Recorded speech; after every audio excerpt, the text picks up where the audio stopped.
y la productividad social. Ese es nuestro propósito. Ahorita esto no es un partido político, no es un movimiento político, a pesar de que pareciera. Lo que pasa es que es holístico. Ese crecimiento personal, ese crecimiento social, ese desarrollo de país, depende muchísimo de cómo actuamos de manera individual, independiente. Y si el factor, como lo diríamos en matemáticas, mínimo común múltiplo, es decir, la mayoría de los venezolanos tenemos hábitos de productividad, hábitos de desarrollo, la expresión y el mundo en el que viviremos será ese.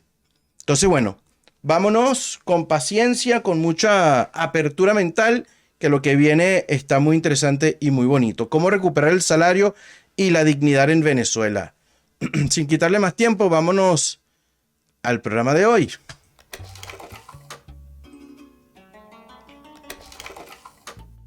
Ok, aquí está. Como les comenté, esta es la Venezuela 7.0. La productividad y la dignidad de los trabajadores venezolanos. ¿Ah? Ahora miren qué interesante la imagen. Aquí estoy yo. Ya lo vamos a colocar, pero les quiero volver a poner la imagen. Miren la imagen. Cualquiera creería que no parecen venezolanos.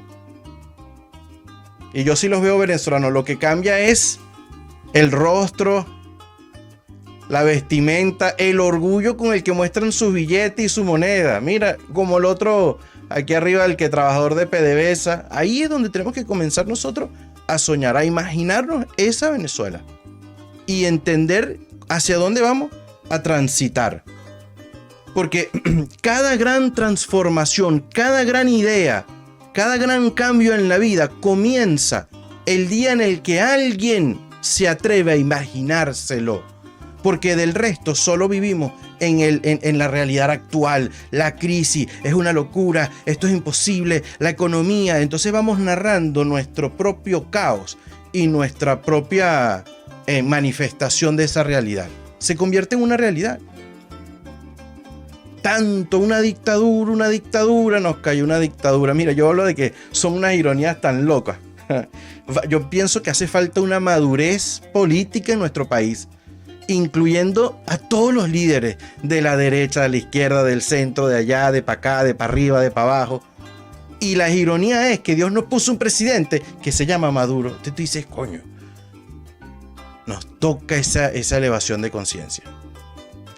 Nos toca esa empatía social. Nos toca esa visión de país, de productividad. Miren, vamos a comenzar entonces en este programa el día de hoy. Yo les quiero comenzar ese rescate de esa Venezuela. En la Venezuela 7.0 comienza con la apertura económica real. Una apertura económica real. Eso es un libre mercado. Ahí estamos tocando esos temas.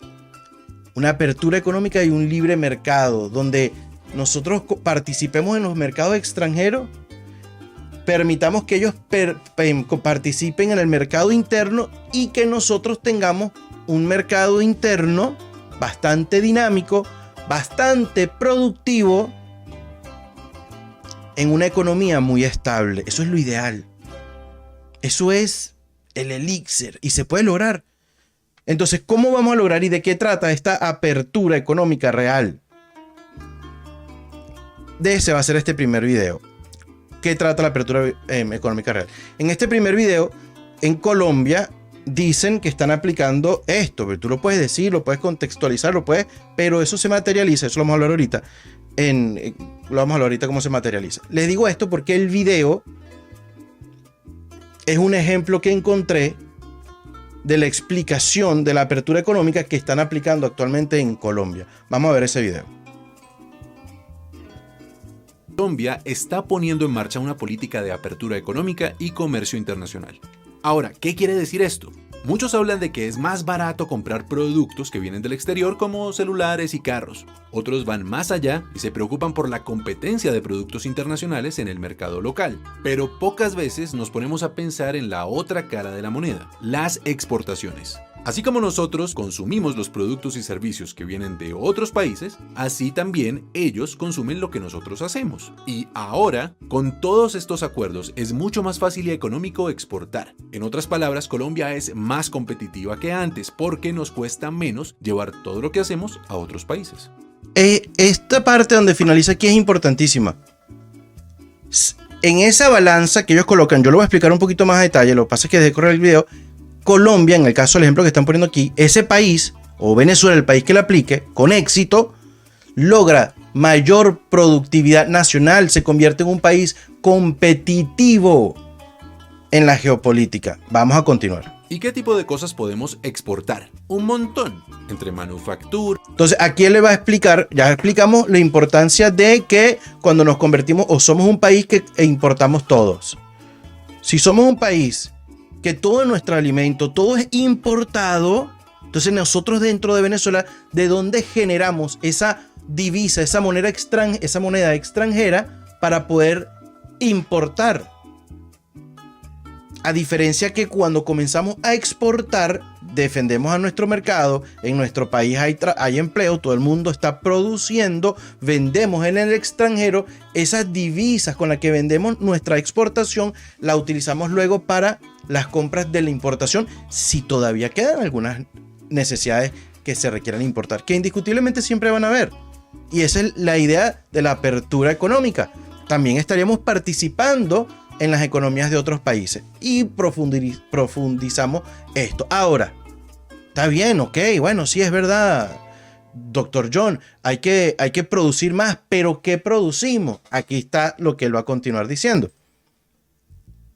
Servicios, prendas de vestir y productos agroindustriales, ya estamos hablando de un gran potencial para las exportaciones. Pero además, tenemos ventajas estratégicas. Colombia es el país. Él en este caso va a hablar de las ventajas estratégicas de Colombia. Yo quiero que escuchen las ventajas estratégicas que tiene Colombia y se imaginen las estrategias que tenemos los venezolanos al norte del sur, en justamente una gran costa del Mar Caribe, tenemos todas las riquezas minerales, tenemos todo muy parecido a Colombia. Somos vecinos, ven aquí. País con mayor biodiversidad por kilómetro cuadrado. Tenemos acceso a 2 mares, podemos cultivar los 365 días del año porque no tenemos estaciones y el costo de mano de obra en otros países hace que nuestros servicios sean muy competitivos. Todo esto por nombrar algunos ejemplos, pero más allá de las ventajas que ocurren por contexto, hay conocimiento y talento en Colombia.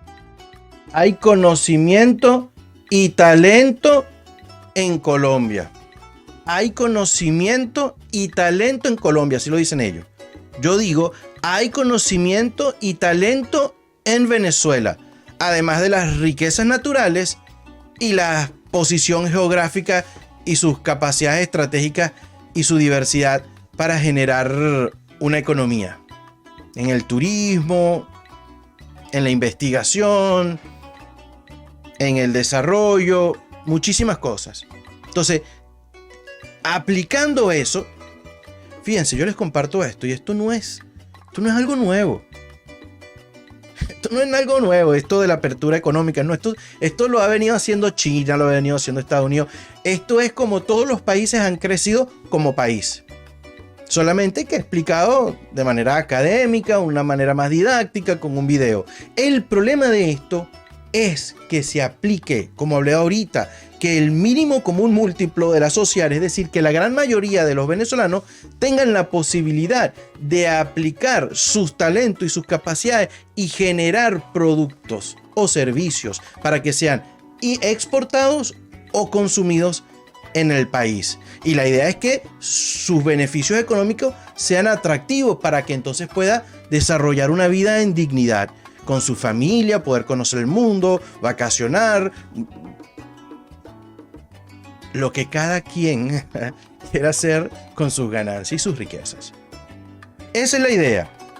Entonces, para poder llegar ahí, sí debe existir una reforma laboral, entrar en esas leyes, en esa manera de trabajar, de garantizarle un futuro y un buen empleo, un trabajo digno a los trabajadores venezolanos. Eso se tiene que dar para poder además alcanzar un salario justo, que logre haber ese flujo de caja nacional que nos permita a nosotros tener la seguridad de tener un gasto público para el desarrollo del país, en las responsabilidades del gasto público y en el sector privado, que los empleados también, esos inversionistas, esos empleadores, tengan también un muy buen flujo de caja para que puedan garantizarle esos beneficios del trabajo digno a los venezolanos. Esto hay que comprenderlo, pero para que esto se logre, vuelvo a repetirlo, para que se me comprenda por qué es una lucha cultural.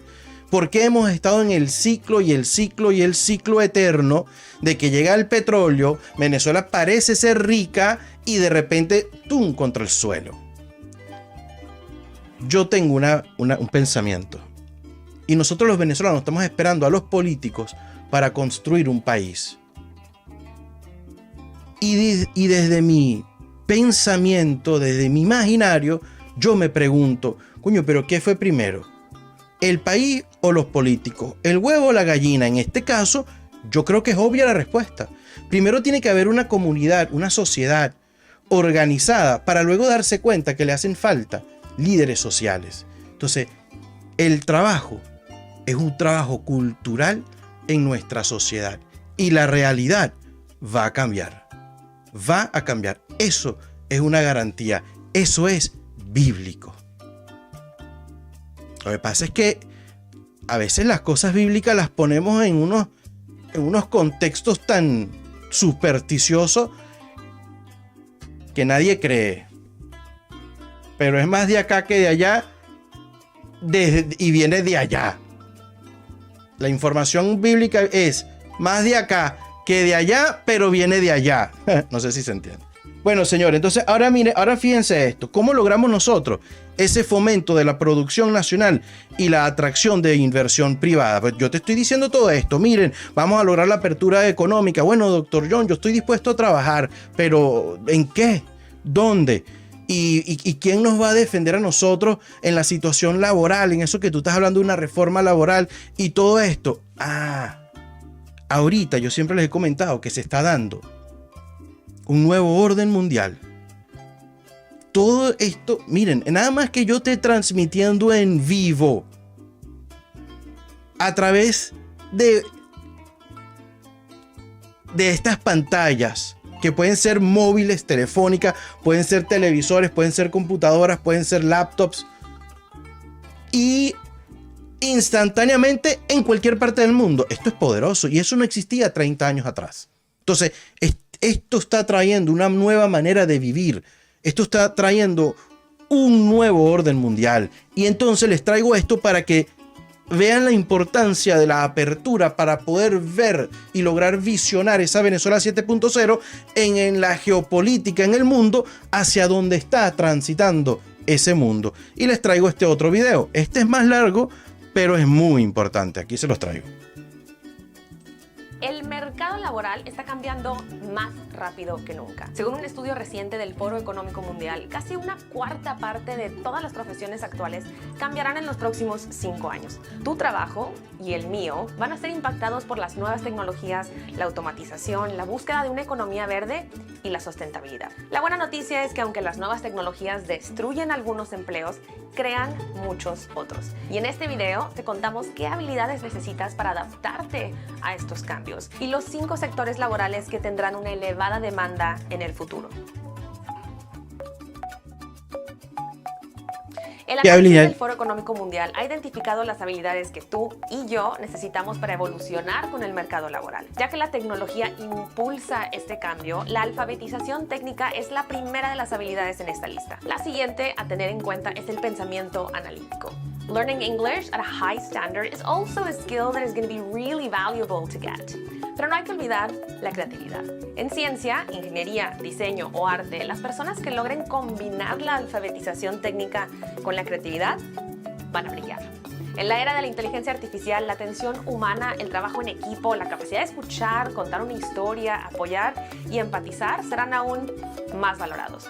Y los trabajos que comenzarán a desaparecer del mercado laboral son los que cada vez son más fáciles de automatizar. Aquí tienes algunos ejemplos, pero como dijimos al principio, el pronóstico es que se creen más trabajos de los que se destruyen. Así que vamos a hablar de las áreas de oportunidad. Áreas de oportunidades. Esto es importante, vamos. Empecemos Empecemos por la causa principal del cambio, las nuevas tecnologías que van a afectar a la mayoría de las industrias. En el caso de la inteligencia artificial, la recomendación del Foro Económico Mundial es ver a la IA como un socio, no como un competidor, y que aprendamos a usarla. Una de las industrias que tiene más futuro en este campo es la ingeniería rápida o de instrucciones. En inglés se llama prompt engineering. Estos son especialistas en la comunicación con modelos de inteligencia artificial que actúan como una especie de intermediario entre la IA y las personas. Por ejemplo, alguien especializado en escribir preguntas muy específicas, muy bien pensadas y estructuradas en ChatGPT para lograr mejores resultados. Otros posibles empleos relacionados con la IA son los desarrolladores de interfaces fáciles para usar para la interacción hombre-máquina, los ingenieros de seguridad y los especialistas en ética para estas poderosas tecnologías. El análisis de Big Data, o sea, de una enorme variedad de información, va a ser otra área de oportunidad. También se necesitarán especialistas en tecnologías financieras, analistas de negocios y desarrolladores de sistemas blockchain, que es la tecnología que hay detrás del Bitcoin y otras monedas digitales. Y con esta enorme cantidad de información sensible flotando por ahí, tampoco faltará trabajo para los especialistas en ciberseguridad.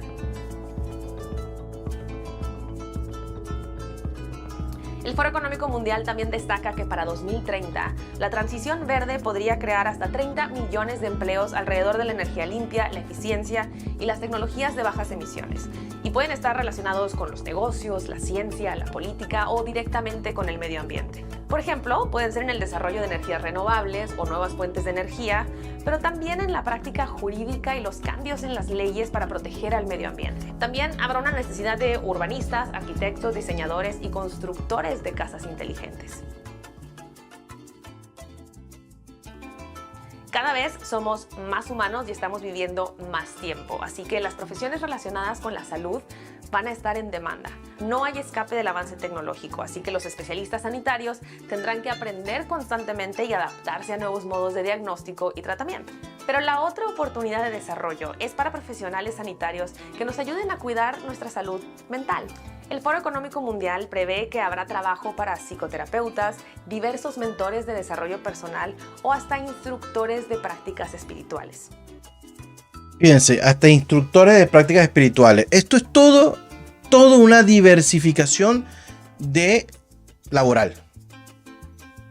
Y miren esto, el aprendizaje de todas estas tecnologías, el pensamiento crítico, esto es importantísimo. Porque ahí está la autenticidad, la originalidad. De eso nosotros nos dedicamos en Emocionalmente. Cómo nosotros podemos lograr despertar ese criterio crítico para lograr alcanzar la creatividad. Ella habló de inglés, pues claro, hay que hablar inglés, hay que hablar chino, hay que hablar español. Son idiomas muy importantes. Pero pues claro, el inglés es uno muy importante ahorita en el mundo. Especialmente con los idiomas que son menos comunes, casi siempre el inglés es el puente. Entonces, la verdad que sí. La creatividad, y algo que ella dijo importantísimo, es quienes logran fusionar la creatividad con esos aprendizajes académicos y técnicos. ¿Cómo logramos alcanzar esa dinámica? Eso es poderosísimo. Y la inteligencia artificial. Ahora, todo esto ella lo está recomendando porque el Foro Económico Mundial lo da como una recomendación. Es decir, muy probablemente esto sea una realidad.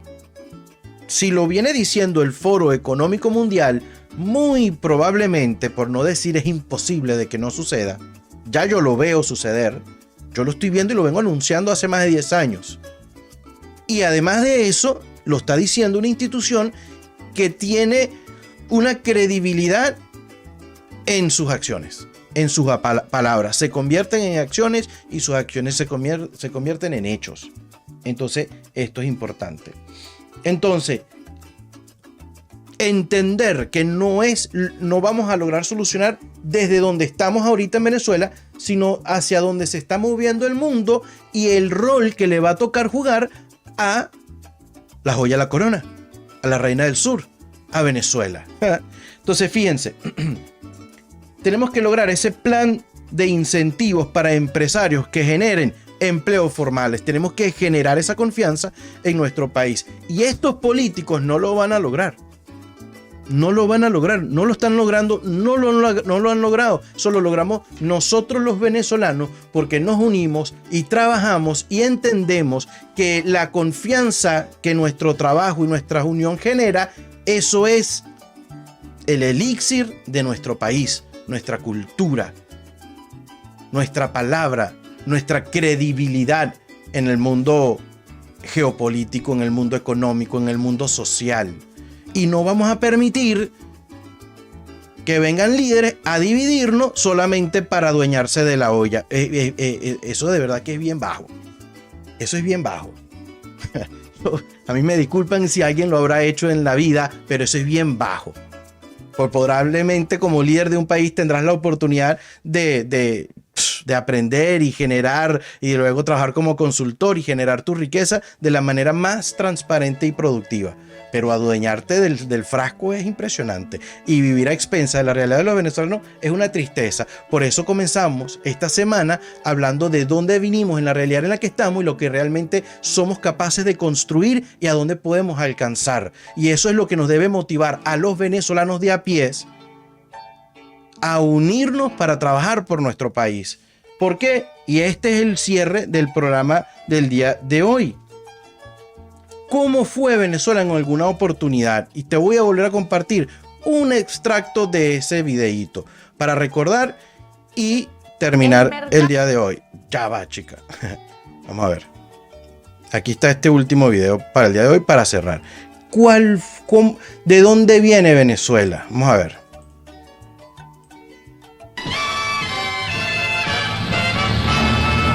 Caracas, the swinging city of Venezuela.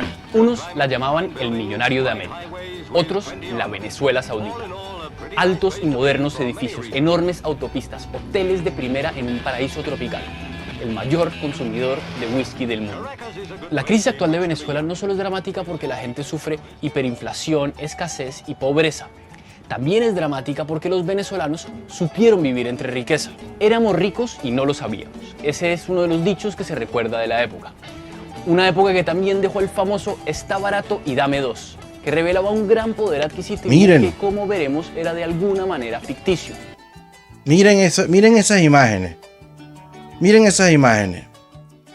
Se ve uno puede sensar el ambiente, la tranquilidad, la manera en que se vestían los venezolanos. Esa Venezuela existió, puede volver a existir y la podemos lograr mantener en el tiempo. Y de eso tenemos que aprender. Esa Venezuela 7.0 no solamente es un sueño imposible o no es un sueño imposible. Es el resultado del trabajo de todos nosotros. Es el trabajo de un país unido en la productividad, reconociendo la importancia de ser productivos, de mantener la estabilidad económica, de lo que realmente representa nuestra moneda. No podemos permitir que en el mundo vuelva a ser una burla nuestra moneda. Es nuestro trabajo. Tanto fue que los venezolanos se convirtieron en una burla. El tren de Aragua, porque son así, miran que están en no sé en dónde, se convirtió en el problema. No más. Tenemos que ver esa Venezuela de la posibilidad, tenemos que ver esa Venezuela 7.0, que es algo bastante posible. Y con esto cerramos. Hoy te mostramos que sí hay un camino y esa Venezuela 7.0. Y que les vuelvo a repetir, no es un sueño. Sí entramos al imaginario, sí lo logramos. Los sueños se hacen realidad. El tema es cuando no trabajamos para que comience a existir en esa realidad. Es un proyecto real. Es basado en unas ideas claras y en la fuerza de quienes creen en el futuro. Esas ideas, con la fuerza de quienes creemos, con fe y mantenemos la esperanza, eso lo vamos a lograr. Esas ideas cobran vida gracias a las acciones y el trabajo de quienes tenemos fe y esperanza. Eso es lo que nos va a dar esa posibilidad de alcanzar esa Venezuela. Si esta visión tú comienzas a sentir que es una realidad, ven y forma parte, escríbenos, coméntanos, comparte este programa, dale like, haz que esta información se logre difundir entre los venezolanos, ¿ok? Bueno, señores, con esto cerramos esta semana. Feliz viernes. La semana que viene estaremos hablando sobre el diagnóstico educacional, la importancia de su rescate y cómo es esa Venezuela 7.0 cuando la educación alcanza esos niveles máximos de, no quiero decir productividad, porque no es productividad, de sus capacidades, de sus talentos.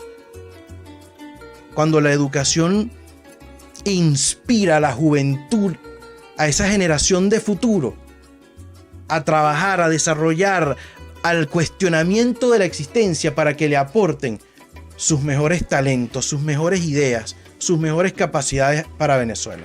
Que tengan un excelente viernes, que tengan un excelente fin de semana. Pendiente en mis redes sociales. Nos vemos el lunes a las 10 de la mañana. Dios me los bendiga.